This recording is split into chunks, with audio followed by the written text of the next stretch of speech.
Today marked the dying of an era. It was a time when a man's word was his bond, when lawlessness ran rampant in East Texas, when Sheriff Jess Sweeten became a household word.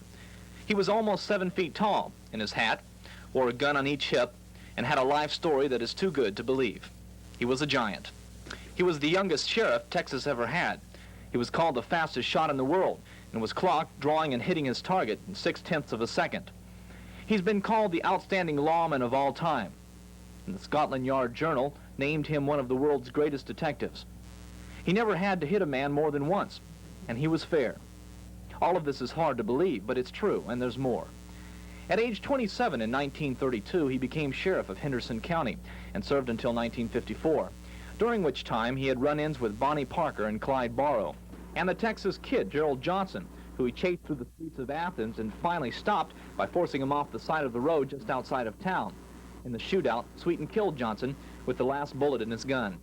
His tenacity as a detective was exemplified in the famous George Patton case, which took 3.5 years to solve and ended after 15 straight days of interrogation. Patton finally told Sweeten where he buried the 4 members of the McGehee family who had been visiting his home.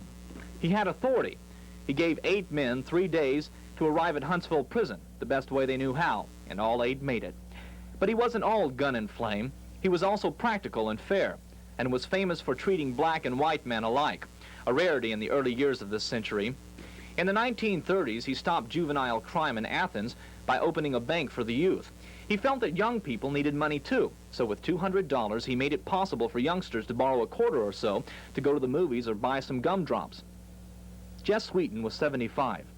The air was crisp and cold today, but the memories were warm. I'm Vernon Tyree in Athens for the East Texas News.